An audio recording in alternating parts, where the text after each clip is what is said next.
ನಮ್ಮ ಹಳ್ಳ್ಯಾಗ ವರ್ಷಕ್ಕೊಮ್ಮೆ ಯಾಸೆಗಾರ ಬರ್ತಾರ ನೋಡ್ರಿ. ಇಲ್ಲಿ ಬಣ್ಣ ಹಚ್ಕೊಂಡು ಹನುಮಂತನ ಅವತಾರ ಮಾಡಿ ರಾಮನ ಅವತಾರ ಮಾಡ್ಕೊಂಡು ಬರ್ತಾರ. ಬಂದು ಏನಂತಾರ ಅವರು ನಾಟಕ ಮಾಡಿ ಪಾಪ ನಿಮ್ ಕಡೆ ಕೂಲಿ ಇಸ್ಕೊಂಡು ಹೋಗ್ಬಿಡ್ತಾರ. ಅಂತದ ಒಂದು ಗಿರಾಕಿ ಅಡ್ಡಾಡಕತ್ತಂತ ಇಲ್ಲಿ. ಇದು ಕೋಟ್ಯಾಮಿ, ಇದು ಹಾಲು ಹಿಂಡೋದಿಲ್ಲ, ಈಯುದು ಇಲ್ಲ. ಇದು ಬರೇ ಬೇಕು ಅಂತ ಅಡ್ಡಾಡೋ ಕೆಲಸ. ಇವತ್ತು ವೀರಣ್ಣ ಚರಂತಿ ಮಟ್ಟಿನ ಕೆಲ್ಸಕ್ಕೆ ಬಂದಿಲ್ಲವ, ಅವ್ರನ್ನ ಸೋಲ್ಸಕ್ ಬಂದಾರ ಅನ್ನೋ ಮಾತೆತ್ತೀರ IPL ಟಿಕೆಟ್ ಕೇಳ್ತಾನ, ಮಾತೆತ್ತೀರಿ ವಿಭೂತಿ 3 ಪಟ್ಟಿ ಹನಿ ಮ್ಯಾಗ ವಿಭೂತಿ ಹಚ್ತಾನ. ಹೌದಪ್ಪ, ನಮ್ಮ ವೀರಶೈವ ಲಿಂಗಾಯತರ ಲಾಂಛನ ಅದು. ನಾವು ಧರ್ಮವನ್ನ ಪಾಲನೆ ಮಾಡೋಂಥವ್ರು. ಅದಕ್ಕೆ ಬಿಟ್ಟು IPL ಟಿಕೆಟ್ ಕೇಳಿದ್ದು ಹೇಳೋದು. IPL ಟಿಕೆಟ್ ಕೇಳ್ತಾನೆ MLA ಅಂತೇಳಿ. IPL ಟಿಕೆಟ್ ಕೇಳಿ ನಿನಗೇನ್ ತ್ರಾಸ ಆತಪ್ಪ? ನಿನಗೇನ್ರ ಕೇಳಿದ್ಯಾ? ಏನ್ ನೀನು ಸರ್ಕಾರ ನಡೆಸ್ತೀಯ?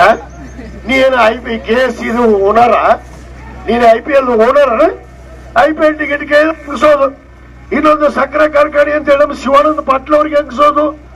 ಎದಕ್ಕೆ ಹಂಗಿಸೋದಕ್ ಬಂದಾನಂದ್ರೆ ಅವ ಚಿಹ್ನೆ ಇರ್ಲಾರದ ಇವತ್ತು ಒಬ್ಬ ಕೋಟ್ಯಾಮಿ ಅನ್ನೋ ಮಾತನ್ನು ನಾನು ಇವತ್ತು ನಾನು ಬಂದೀನಿ ಕಾಂಗ್ರೆಸ್ ಪಕ್ಷದ ಪರವಾಗಿ.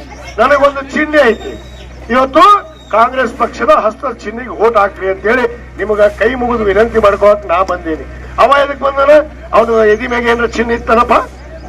ಏನ್ರ ಐತನ ಅವನ ಕಡೆ? ಯಾವ ಪಕ್ಷಕ್ಕ? ಆ BJP ಅವರು ಒಟ್ಟು ಹೊರಗೆ ಹಾಕ್ಯಾರ. ಇವಾಗ ನೀನ್ ಇಲ್ಲಿ ಬ್ಯಾಸರಾಗಿ ಸಾಕು ಹೋಗಿ ನಿನ್ ಮಿಕ್ಕೈತಿ ಅಂತೇಳಿ BJP ಅವರು ಹೊರಗೆ ಹಾಕ್ಯಾರ. ಮತ್ತೆ BJP ಓಟ್ಗೆ ಹಾಕ್ಬರ್ತಾರ ನಾಚಿಕೆ ಹೇಳಿ. ಇವಾಗ ಮಾನ ಮರ್ಯಾದೆ ನಾಚಿಕೆ ಐತ್ಯ? ನಾಚಿಕೆ ಮಾನ ಮರ್ಯಾದೆ ಐತೇನ್ರಿ ಇವಾಗ?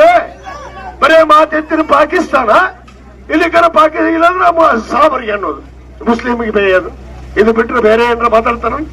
ಓಟ್ ಕೇಳಂತ ಕೇಳಿದ ನೀವು ಇಲ್ಲ. ಇವ್ರಿಗೆ ಚಿಹ್ನೆನೇ ಇಲ್ಲ. ಯಾವ ಪಕ್ಷಕ್ಕೆ ಓಟ್ ಹಾಕಂತ ಬಂದಾರಲ್ಲ ಆ ಪಕ್ಷದವರು ಚಾರ್ಜ್ ಹೋದಾರ. ಇನ್ನ ನಾಚಿಕೆ ಬಂದಿಲ್ಲ ಅವಾಗ. ಅದಕ್ಕೆ ಬಂಧುಗಳೇ, ಅವನ ಮಾತಿಗೆ ಗಮನ ಇಲ್ಲ. ಅವನು ಇವತ್ತು ನಿಮಗೆ ಬಹಳಷ್ಟು ವಿಚಾರಗಳು ಹೇಳಿದ್ರ. ಈ ಹಿಂದ ಇದೇ ಸನ್ಮಾನ್ಯ ಚರಂತಿ ಮಠರು ಅವರು 2019 23 ಶಾಸಕರಿದ್ರಲ್ಲ, ಅವಾಗ ನಮ್ಮ ಮುರುಗೇಶ್ ನಿರಾಣಿ ಅವರು ಇದೇ ಜಿಲ್ಲೆದವರು. ಪಾಪ ಅವರಿಗೆ ಸಚಿವನು ಮಾಡಿದ್ರು ಯಡಿಯೂರಪ್ಪನವರು. ಅವಾಗ ಇದೇ ಚರಂತಿ ಮಠ ಅವ್ರು ಏನ್ ಹೇಳಿದ್ರು? ಏನು ಮುರುಗೇಶ್ ನಿರಾಣಿಗೆ ಬಾಗಲಕೋಟೆ ಜಿಲ್ಲಾ ಉಸ್ತುವಾರಿ ಮತ್ತು ಸಚಿವರಾಗಿ ಮಾಡಿದ್ರ ನಾನು ರಾಜೀನಾಮೆ ಕೊಡ್ತೀನಿ ಅಂತ ಹೇಳಿದ. ಈಗ ಯಾಕೆ ಬೇಕಪ್ಪ ನಮ್ಮ ಓಟು ನಿಮ್ಗೆ? ಯಾಕೆ ಬೇಕಪ್ಪ ನಮ್ಮ ಓಟ್ ನಿಮ್ಗೆ? ಚರಂತಿ ಮಠ ನಮ್ಮವನ್ನ ಬೇಡ ಅಂತೀರಿ, ಮತ್ತ ಅವ್ನು ಉಸ್ತುವಾರಿ ಸಚಿವ ಕೊಡಬೇಡ ಅಂತೀರಿ.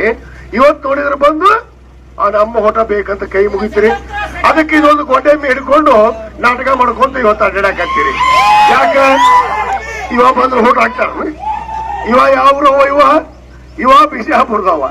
ಇವತ್ತು ಸೀಟು ಅಧಿವೇಶನದಾಗ 6ನೇ ನಂಬರ್ಗಿತ್ತು. ಮುಂದ ಸೀಟು 6ನೇ ನಂಬರ್ಗಿತ್ತು ಹಿರಿಯರ ಸೀಟು. ಅಲ್ಲಿ ಒದರಿ ಬಹಳ ಒದರಿದ್ ಕೂಡ ಅದನ್ನ ಕಿತ್ತಿ 224ಕ್ಕೆ ಹಾಕಿಬಿಟ್ಟು ನಮ್ಮ ವಿಧಾನಸಭೆದಾಗ ಕೊನೆಯ ಸೀಟ್ ಅದು ಲಾಸ್ಟ್. ಅಂದ್ರೆ ಬಾಗಲ್ ದಂಡಿಗೆ 28ಕ್ಕೆ ಹೊರಗೆ ಹಾಕ್ತಿವಿ. ಅದನ್ನ 28ಕ್ಕೆ ಆ ಗೊಂಡೆಮ್ಮಿನ ವಿಧಾನಸೌಧದಿಂದ ಹೊರಗೆ ಹಾಕೋದು ಗ್ಯಾರಂಟಿ. ಇವತ್ತು ನಾವೇನ್ ಗ್ಯಾರಂಟಿ ಹೇಳ್ತೀವಲ್ಲ ನೋಡಾಕಂತ್ರಿ 24ಕ್ಕೆ ಹೋಗೈತಿ. 224ಕ್ಕೆ 224 ಸೀಟ್ ಇರೋದಲ್ಲಿ. ಅದಕ್ಕೆ ಹೋಗೈತಿ ಗಿರಾಕಿ. ಇಲ್ಲಿ ಬಂದು ಬರೇ ಬೇಯೋದು. ಮಾತೆತ್ತಿರ ಪಾಕಿಸ್ತಾನ, ಮಾತೆತ್ತಿರ ಸಾಬ್ರು. ಅದು ಬಿಟ್ಟರೆ ಬೇರೆ ಮಾತಾಡೋದು ಏನ್ ರೈತರ? ಈ BJP ಅವರಿಗೆ ನಾನು ಕೇಳಕ್ ಇಚ್ಛೆ ಪಡ್ತೀನಿ, ನೀವು ಅಭಿವೃದ್ಧಿ ಏನ್ ಮಾಡ್ರಿ ಹೇಳ್ರಪ್ಪ? ರೈತರ ಸಾಲ ಮನ್ನಾ ಮಾಡಿದ್ರ? ರೈತರ ಸಾಲ ಮನ್ನಾ ಯಾರು ಮಾಡಿದ್ರು? ಸನ್ಮಾನ್ಯ ಸಿದ್ದರಾಮಯ್ಯನವರು ಮಾಡಿದ್ರು. ಇವತ್ತು ಈ ದೇಶದಲ್ಲಿ ನರೇಂದ್ರ ಮೋದಿ ಅವರು ಇವತ್ತು ನಮಗೆ ಗ್ಯಾಸ್ ಸಿಗ್ತಾ ಇಲ್ಲ.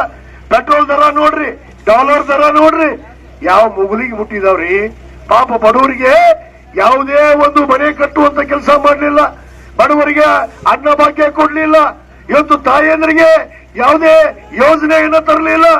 ಇವತ್ತು ಕೇವಲ ಗೊಳ್ಳು ಮಾತು, ಜಾತಿಯ ಆಧಾರದ ಮೇಲೆ, ಧರ್ಮದ ಆಧಾರದ ಮೇಲೆ ಈ ದೇಶವನ್ನು ಹೊಡೆಯುವಂತ ಕೆಲಸ ಮಾಡ್ತಾ ಇದ್ದಾರೆ. ಬಂಧುಗಳೇ, ನೀವು ಅರ್ಥ ಮಾಡ್ಕೋಬೇಕು, ನಾವು ಜಾತ್ಯತೀತ ರಾಷ್ಟ್ರದಲ್ಲಿ ನಾವು ಇದ್ದೀವಿ.